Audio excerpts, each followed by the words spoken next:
السلام علیکم ورحمۃ اللہ وبرکاتہ۔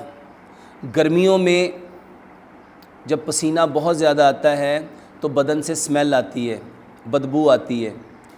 ایسی صورت میں ہمیں کیا کرنا چاہیے؟ میرے محترم بھائی اور بہنوں، جب ہمارے اندر ڈی ہائیڈریشن ہوتی ہے اور ہمارے جسم میں پانی کی کمی ہو جاتی ہے تو جو فاسد مواد ہوتا ہے وہ جسم میں بڑھ جاتا ہے، اور وہ فاسد مواد جب سویٹنگ کے ذریعے سے ہمارے جسم سے نکلتا ہے تو وہ اس پسینے کے ساتھ بدبو کے لانے کا سبب بنتا ہے۔ اس کے لیے ہم لوگ باڈی سپرے یوز کرتے ہیں، اس کے لیے لوگ انڈر آرمز سپرے یوز کرتے ہیں، اس کے لیے آج کل انڈر آرمز کے بے شمار پرفیومز آ گئے۔ میرے محترم بھائی اور بہنوں، اس کا سب سے بہترین حل یہ ہے پانی کا انٹیک زیادہ کرو، پانی کا انٹیک زیادہ کرو۔ اور یہ جو میں لمبا سجدہ کہتا ہوں، یہ لمبا سجدہ واللہ آپ کے بدن کی بدبو کو ختم کرتا ہے۔ جتنا لمبا سجدہ کرو گے میرے محترم بھائی اور بہنوں، آپ کے بدن کی سمیل جائے گی۔ میری بہت ساری باتیں پہلی دفعہ جب لوگ سنتے ہیں تو ان کو سمجھ نہیں آتی اور وہ اس پہ کمنٹ دینا شروع کر دیتے کہ یہ کیسے ہو سکتا ہے۔ جیسے میں نے پہلی بار کہا، پانی کو چوس چوس کے پیو، اس سے وزن کم ہوتا ہے۔ ایک بھائی نے 145 کلو وزن سے اپنا وزن 65 کلو کیا، ایک بہن نے 174 کلو سے اپنا وزن 88 کلو پہ لے کے آئی، صرف پانی کو چوس چوس کے پینے سے۔ ہمیں کیونکہ ہمارے پاس لیک آف انفارمیشن ہے، ہمیں پتہ ہوتا نہیں ہے، لیکن ہم کمنٹس دینا شروع کر دیتے ہیں۔ میرے محترم بھائیوں، یہ جو لمبا سجدہ کرنا ہے، اگر لوگوں کو پتہ چل جائے اس کے کتنے فائدے ہیں تو میرے محترم بھائی اور بہنوں، لوگ سر سجدے سے نہ اٹھائیں۔ اور یہ بات پیارے پیغمبر جناب محمد صلی اللہ علیہ وسلم نے فرمائی۔ پسینے کی بدبو کو دور کرنا چاہتے ہو تو میرے محترم بھائی اور بہنوں، ایک تو پانی زیادہ پیو اور ایک لمبا سجدہ کرو۔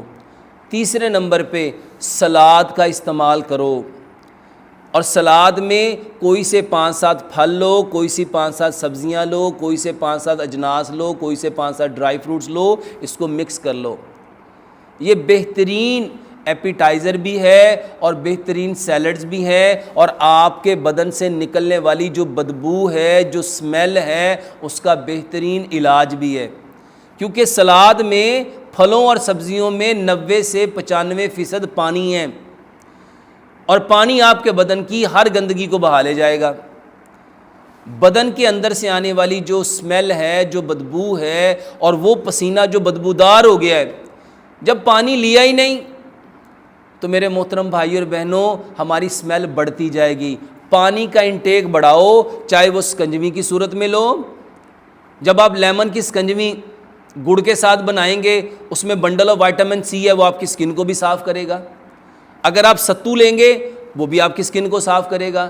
اگر آپ املی آلو بخارے کا پانی لیں گے، وہ بھی آپ کی سکن کو صاف کرے گا۔ اگر آپ کچی لسی لیں گے، یہ بھی آپ کی سکن کو صاف کرے گا۔ اگر آپ فالسے کا جوس لیتے ہیں، آڑو کا جوس لیتے ہیں، خرمانی کا جوس لیتے ہیں، آلو بخارے کا جوس لیتے ہیں، واٹر شیک لیتے ہیں، یہ بھی آپ کے پسینے کو ختم کرے گا، پسینے کی بدبو کو ختم کرے گا۔ اور اس کے علاوہ میرے محترم بھائی اور بہنوں، اگر آپ اپنے بدن کے اندر سے نکلنے والے جتنے ٹاکسنز ہیں، اس کی سمیل کو ختم کرنا چاہتے ہیں تو سب سے بہترین عمل ہے کہ آپ واک کریں۔ آپ واک کریں۔ جب آپ واک کریں گے تو آپ کا جو امیونٹی سسٹم ہے وہ بوسٹ اپ ہوگا، اور آپ کے بدن سے ان ٹاکسن کو نکالنے کا سب سے بہترین سبب بنے گا۔ اور اس کے ساتھ بدبو کو دور کرنے کا بہترین طریقہ جو پیارے پیغمبر جناب محمد صلی اللہ علیہ وسلم نے بتلایا، وہ غسل کرنا اور وضو کرنا ہے۔ وضو کریں، غسل کریں۔ اور گرمیوں میں میرے محترم بھائی اور بہنوں، گرمی اتنی زیادہ ہوتی ہے، نہانا بہت ضروری ہے۔ یہ نہانا آپ کی سمیل کو بھی صاف کرے گا، پسینے کو بھی صاف کرے گا، بدبو کو بھی صاف کرے گا۔ صاف ستھرے کپڑے پہننا، الطہور شطر الایمان، صفائی ایمان کے لیے شرط ہے۔ الطہور نصف الایمان، یہ صفائی آدھا ایمان ہے۔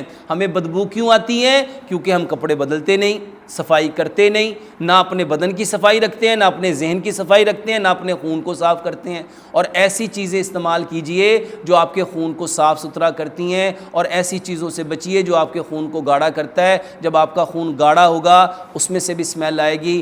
ہر وہ چیز میرے محترم بھائیو جو اللہ نے پیدا کی ہے وہ آپ کے بدن کو صاف ستھرا کرتی ہے، اور ہر وہ چیز جو مین میڈ ہے، جو ریفائنڈ ہوئی ہے، پروسیس ہوئی ہے، کیمیکل والی ہے، ان نیچرل ہے، fast food, junk food, frozen food, artificial food, bakery کے item, barbecue, soft drink, energetic drink, fizzy drink, carbonated drinks, can food, frozen food, artificial foods, یہ سارے کے سارے کیمیکلز آپ کے بدن میں بدبو کو بھرتے ہیں۔ پہلے اس سبب کو بند کرو جس کی وجہ سے یہ پرابلم ہو رہی ہیں، اور اس کے بعد پھر اس کا علاج کرو۔ اللہ ہمیں عمل کی توفیق عطا فرمائے۔